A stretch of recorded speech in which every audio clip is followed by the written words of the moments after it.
السلام عليكم ورحمة الله وبركاته. رؤية المرض الجلدي في المنام.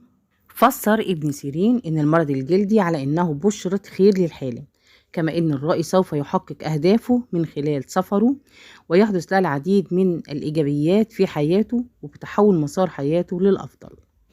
الشاب الذي يرى في منامه إنه مصاب بطفح جلدي دلت رؤياه على أنه سوف يرتبط بمن يهواها قلبه في القريب العاجل. رؤية التقرحات الجلدية في المنام بتدل على الخير الكثير والرزق الوفير الذي يحصل عليه صاحب الرؤية.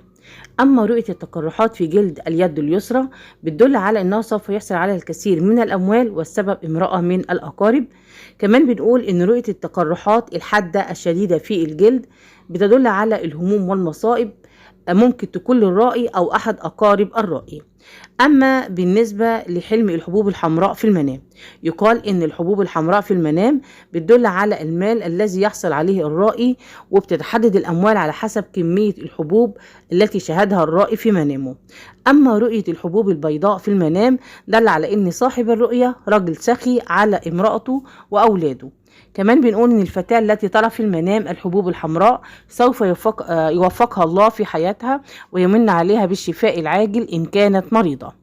رؤية الأمراض الجلدية المعدية في المنام دلالة على الكثير من أبواب الرزق التي ستفتح أمام صاحب الرؤية.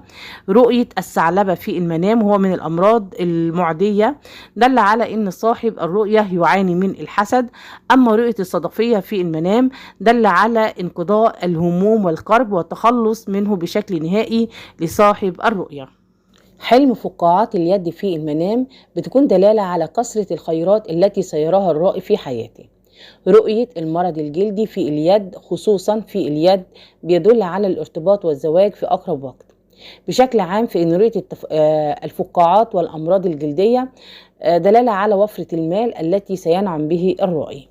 أما نقول مثلا رؤية مرض جلدي في المنام زي مرض الجذام بيدل على انه خير وبركة في المال التي يمتلكه الرائي. من رأى ان الجذام في المنام ايضا هو كساء من البركة والميراث واموال كثيرة لصاحب الرؤية. كما قال ابن سيرين في رؤية الجذام في المنام والشخص يصلي بيكون دلالة على انه لا يستطيع حفظ القرآن. أما بالنسبة لرؤية الفتاة إنها مصابة بمرض جلدي في وجهها في المنام بيكون دلالة على ارتباطها بشخص ثري. أما ظهور الأمراض الجلدية في منطقة الوجه في المنام دليل على البركة في الرزق والعمر لصاحب الرؤية.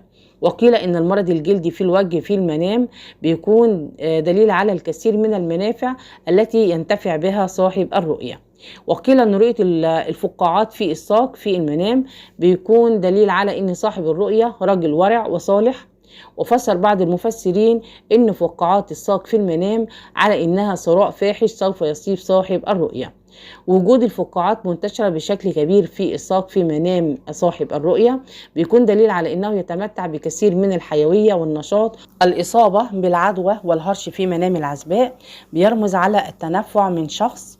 أما بنقول إشارة بأنها سوف تحصل على أشياء كانت ترغب في تحقيقها. أما رؤية الطفح الجلدي في منام العزباء دليل على خير وتحسين الأمور. النقط الحمراء على المناطق الحساسة في الحلم بتشير إلى قرب الزواج، ومن الرؤى التي تدل على الزواج والاستقرار المعنوي مع شخص مناسب. رؤية حساسية الجلد في المنام للمتزوجة بيدل على رزق وبركة، كما أنها دليل على تخلصها من الأشخاص الكارهين والحاقدين، وهي رمز بأنها سوف تنهي مشاكلها الزوجية وتنصلح أمورها. إصابة أحد أبنائها بمرض جلدي بتدل على نجاحه الدراسي. أما تفسير رؤية المرض الجلدي للحامل بتشير الرؤية لحساسية الجلد في حلمها على حملها السهل. كذلك تعتبر الإشارة بتخلصها من الوجع الذي كانت تعاني منه، وهي دليل على الخير وصلاح أحوالها القادمة بإذن الله. ورؤية المرض الجلدي في حلم الحامل بيعتبر شفاء من المرض. رؤية الأمراض الجلدية في الوجه بتدل على سماع أخبار سارة، كذلك هي رمز للخلق الحسن وبتشير على الانتقال لمرحلة أفضل. أما حلم مرض جلدي في الظهر، رؤية المرض الجلدي في الظهر في المنام بيدل على قوة الشخص بمن حوله، كما أنها بتكون إشارة على كلام سيء يقال خلفه ولكن لن يضره في شيء. أما رؤية المرض الجلدي في اليد دليل على إخراج المال بالنسبة للغني. رؤية مرض جلدي في القدم دليل على طريق غير صالح، إشارة بعض العلماء إلى إنها إشارة بأن الرائي يخطأ في قراراته.